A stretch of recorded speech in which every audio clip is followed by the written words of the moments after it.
Olá, eu me chamo Eduardo Mano e você está ouvindo a Bíblia em um Ano, um projeto de leitura da Bíblia Católica em 365 dias. Este daqui é o dia de número 169. Para você que está chegando agora, no meu site eduardomanop.com.br/podcast, existe um arquivo em PDF com um plano de leitura diário feito pela Ascensions, que é um site americano que produz conteúdo de formação católica. Estarei me utilizando da Bíblia Ave Maria, porque acredito será de mais fácil acesso para você, e os comentários que farei são do Padre Mike Schmitz, além das notas das Bíblias de Estudo Católicas. Hoje iremos ler o livro de 1 Reis, capítulo 22, também 2 Crônicas, capítulo 23, além do livro do Cântico dos Cânticos, capítulo 8. Vamos ao dia de hoje. 1 Reis, capítulo 22. 3 anos se passaram sem lutas entre a Síria e Israel. No terceiro ano, Josafá, rei de Judá, veio ter com o rei de Israel. Este tinha dito aos seus servos: Sabeis porventura que Ramote de Galaade é nossa, e que nós temos descuidado de retomá-la do rei da Síria? E disse a Josafá: Queres vir comigo à guerra contra Ramote de Galaade? Josafá respondeu: Meu povo fará o que fizer o teu, e minha cavalaria fará o que fizer a tua. E continuando a falar ao rei de Israel, Josafá ajuntou: Consulta antes de tudo, ou te peço, o oráculo do Senhor. O rei de Israel, tendo reunido os profetas, que eram em número de 400, perguntou-lhes: Devo eu ir atacar Ramote de Galaade, ou devo me abster? Eles responderam: Vai, o Senhor a entregará nas mãos do rei. Mas Josafá replicou: Haverá, porventura, algum outro profeta do Senhor por aqui, a quem possamos consultar? Sim, respondeu o rei de Israel. Há ainda outro por quem poderíamos consultar o Senhor. Mas eu o detesto, porque ele não profetiza jamais o bem, e sim sempre o mal. É Miqueias, filho de Gemla. Josafá disse: Não fale o rei assim. Chamou então o rei de Israel um eunuco e deu-lhe esta ordem: Traze-me aqui depressa Miqueias, filho de Gemla. O rei de Israel e Josafá, rei de Judá, sentaram cada um no seu trono, revestidos de suas insígnias reais, na praça que está à entrada da porta de Samaria, e todos os profetas profetizavam diante deles. Sedecias, filho de Canaã, fez para si uns chifres de ferro e disse: Eis o que diz o Senhor: com estes chifres ferirás os sírios, até que sejam exterminados. E todos os profetas profetizavam da mesma maneira, dizendo: Sobe a Ramote de Galaade, serás vencedor, porque o Senhor entregará a cidade nas mãos do rei. Entretanto, o mensageiro que fora buscar Miqueias dizia-lhe: Os profetas são unânimes em predizer a vitória do rei, que o teu oráculo seja conforme o deles. Predize bom êxito. Miqueias, porém, respondeu: Por Deus que eu só direi o que o Senhor me disser. Quando ele se apresentou ao rei, este disse-lhe: Miqueias, devemos nós ir atacar Ramote de Galaade ou não? Vai, respondeu Miqueias, serás vencedor. O Senhor a entregará nas mãos do rei. O rei disse-lhe: Quantas vezes será preciso conjurar-te a que só digas a verdade em nome do Senhor? Ao que Miqueias respondeu: Vejo todo Israel espalhado pelas montanhas, como um rebanho sem pastor. O Senhor disse: Essa gente não tem um guia. Volte cada um em paz para a sua casa. O rei de Israel disse a Josafá: Não te disse eu que ele nunca profetiza o bem, mas sempre o mal? Miqueias replicou: Ouve o oráculo do Senhor. Eu vi o Senhor sentado no seu trono, e todo o exército dos céus ao redor dele, à direita e à esquerda. O Senhor disse: Quem seduzirá Acabe, para que ele suba e pereça em Ramote de Galaade? Um disse uma coisa, outro dizia outra. Então, um espírito adiantou-se e apresentou-se diante do Senhor, dizendo: Eu irei seduzi-lo. O Senhor perguntou: De que modo? Ele respondeu: Irei e serei um espírito de mentira na boca de seus profetas. Respondeu o Senhor: É isto, conseguirás seduzi-lo. Vai e faze como disseste. O Senhor pôs um espírito de mentira na boca de todos os profetas aqui presentes, mas é a tua perda que o Senhor decretou. Nesse momento, Sedecias, filho de Canaã, aproximou-se de Miqueias e deu-lhe uma bofetada, dizendo: Por onde saiu de mim o espírito do Senhor para falar a ti?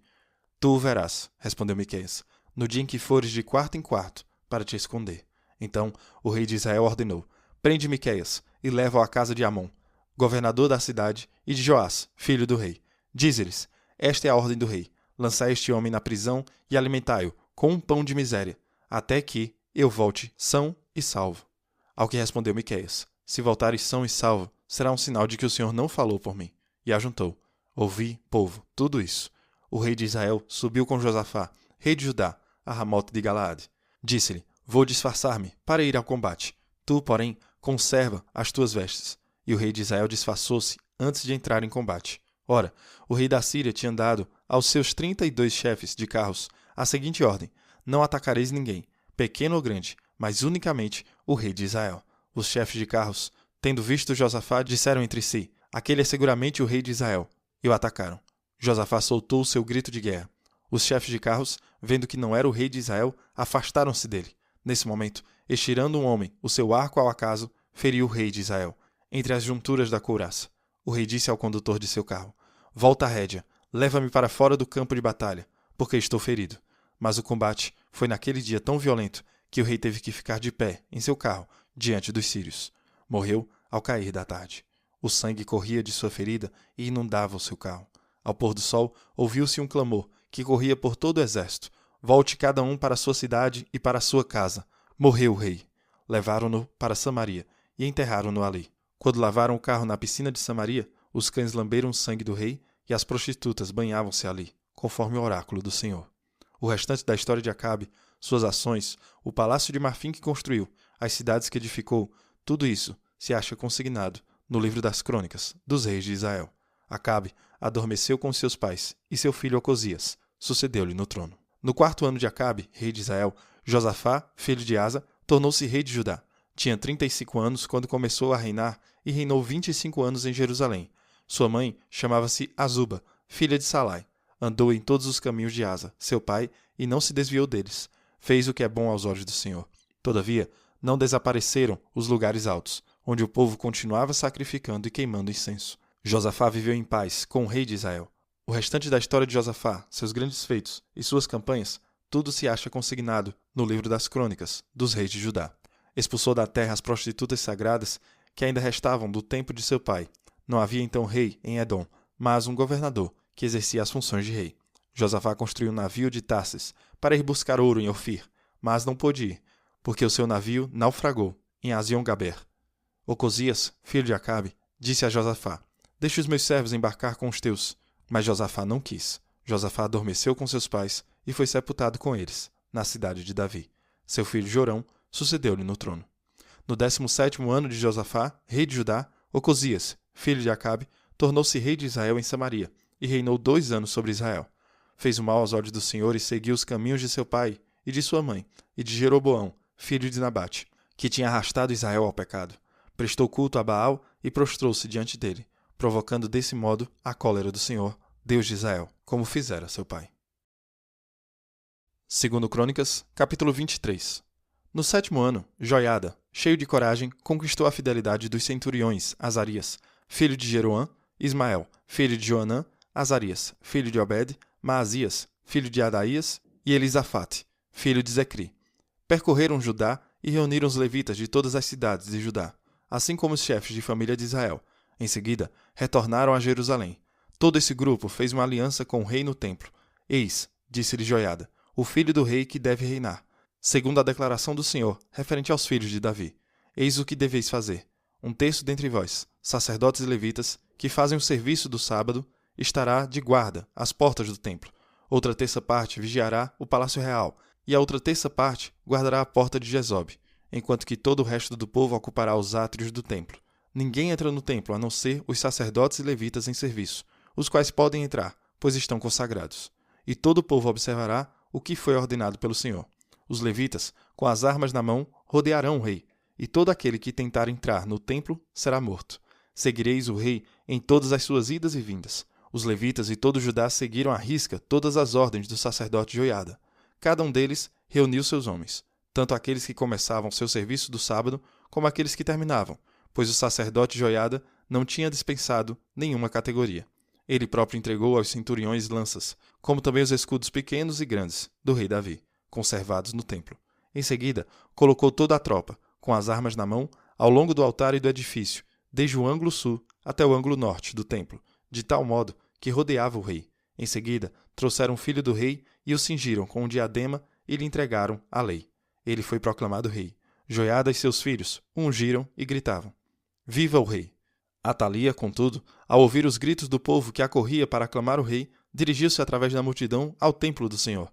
Eis o que ela viu: o rei de pé, sobre um estrado, à entrada do templo, os chefes e os tocadores de trombeta ao lado dele, todo o povo alegre a seu lado, enquanto tocavam as trombetas, e os cantores, com instrumentos de música, dirigiam os cânticos de louvor. Então, ela rasgou seus vestidos e gritou: Traição! Traição!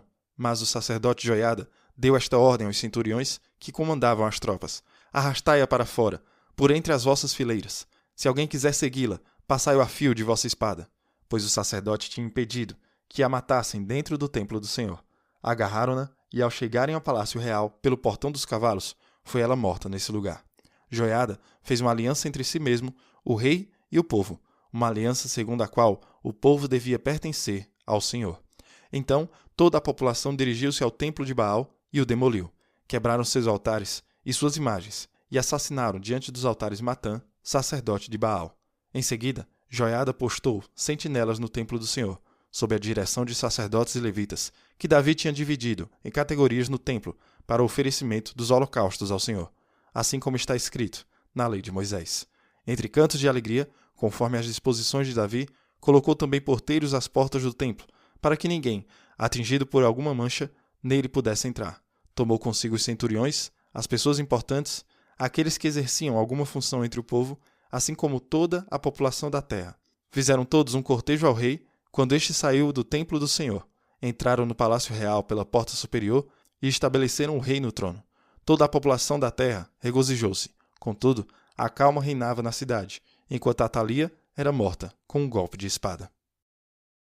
Cântico dos Cânticos, capítulo 8. Ah, se fosses meu irmão, amamentado ao seio de minha mãe. Então, encontrando-te fora, poderia beijar-te, sem que ninguém me censurasse. Eu te levaria, te faria entrar na casa de minha mãe. Te daria a beber vinho perfumado, licor de minhas romãs. Sua mão esquerda está sob a minha cabeça. A sua direita abraça-me. Conjuro-vos, ó filhas de Jerusalém, não desperteis, nem perturbeis o amor, antes que ele o queira. Quem é esta que sobe do deserto, apoiada em seu bem-amado? Sob a macieira eu te despertei, onde em dores te deu a luz tua mãe, onde em dores te pôs no mundo tua mãe. Põe-me como um selo sobre o teu coração, como um selo sobre os teus braços, porque o amor é forte como a morte, a paixão é violenta como o Sheol. Suas centelhas são centelhas de fogo, uma chama divina. As torrentes não poderiam extinguir o amor, nem os rios o poderiam submergir. Se alguém desse toda a riqueza de sua casa em troca do amor, só obteria desprezo. Temos uma irmã pequenina, que não tem ainda os seus seios formados. Que faremos nós, de nossa irmã, no dia em que for pedida em casamento? Se ela é um muro, construiremos sobre ela ameias de prata. Se é uma porta, a fecharemos com batentes de cedro. Ora, eu sou um muro, e meus seios são como torres. Por isso, sou aos seus olhos uma fonte de alegria. Salomão tinha uma videira em Baal-Ramon. Confiou-a aos guardas, cada um dos quais devia dar 1000 siclos de prata pelos frutos colhidos. Eu disponho de minha videira. 1000 siclos para ti, Salomão. 200 para aqueles que velam pela colheita. Os amigos estão atentos. Ó tu, que habitas nos jardins, faze-me ouvir a tua voz. Foge, meu bem-amado, como a gazela ou como o servozinho sobre os montes perfumados. Muito bem, estamos aqui relembrando então o dia de hoje. Em 1 Reis capítulo 22 tem um retrocesso ao que já lemos em 2 Crônica antes. Israel e Judá unem forças para combater os sírios. Josafá é o rei de Judá, Acabe é o rei de Israel. Acabe recebe alguns profetas que concordam com ele, que dizem para avançar com a batalha. Josafá quer saber se estes são realmente todos os profetas de Deus. Acabe diz que há um profeta, Miqueias, que sempre profetizou mal contra Acabe. Miqueias diz que haverá vitória, mas Acabe sabe que ele não está dizendo toda a verdade. Miqueias diz, sim, você vai morrer. E é isso que acontece. Temos a morte e derrota de Acabe. Assim como a profecia havia dito em 1 Reis, capítulo 21, versículo 19. Os cães vão lamber seu sangue, prostitutas vão se banhar em seu sangue. Acabe sangrou na carruagem. Em 1 Reis, capítulo 22, versículo 38, nós lemos ali que lavaram o carro junto do tanque de Samaria, e os cães lamberam seu sangue, e as prostitutas se lavaram nele, conforme a palavra do Senhor que havia falado. Também temos Josafá reinando sobre Judá. Josafá morre e seu filho Acasias assume. Lembre-se, Josafá foi um bom rei, assim como seu pai, Asa. Acasias, seu filho, e Acasias, seu filho, vai ser um rei mau. Em 2 Crônicas, capítulo 23, nós temos Atalia. Depois que Acasias morreu, o que Atalia fez? Ela matou o resto da família real de Judá, querendo eliminar qualquer reivindicação de que Judá tinha ao trono. Ela se fez rainha e reinou por 6 anos. Mas ela não sabia que uma das irmãs de Acasias, Josabate, escondia seu filho, Joás. Joás era neto de Atalia. Então Joás foi escondido por 6 anos. Todos os governantes de Israel sabem que Atalia não é uma boa pessoa. Eles também sabem que Joás está na linha do rei Davi, na linha de Abraão. Isso é muito importante. É da linha de Judá que o rei virá. Então os sacerdotes e líderes se reúnem e Joás é coroado rei de Judá, ainda jovem. Atalia é morta. O sacerdote faz uma aliança entre ele e todo o povo, e o rei, que eles devem ser o povo do Senhor. Isso é muito importante. Há um pouco de restauração. Joás tinha 7 anos quando foi coroado rei, mas ele tem algumas pessoas boas ao seu redor, pelo menos no começo. Há um grande começo para o reinado de Joás. Esta é uma restauração porque sob Atalia, a filha de Acabe, não houve fidelidade ao Senhor. Então a vida no Reino do Norte era uma infidelidade constante. Então os profetas são enviados muitas vezes até o Reino do Norte. Se você não se arrepender, o Senhor vai permitir que você desapareça da face da terra. No Reino do Sul, temos reis bons e reis maus. Acasias foi um rei mau. Atalia foi uma rainha má. Finalmente, temos um bom rei em Joás. Vamos seguir essa jornada com esses percalços e, enquanto isso, estamos seguindo a promessa de Deus. Qual é a promessa de Deus? Ele será fiel mesmo quando o seu povo não for fiel. Isso é verdade para cada um de nós. Deus continua fiel para nós, mesmo quando não somos fiéis a Ele. Quando não somos filhos e filhas fiéis, Ele continua sendo Pai fiel. Que Deus abençoe você e reze por mim. Até amanhã.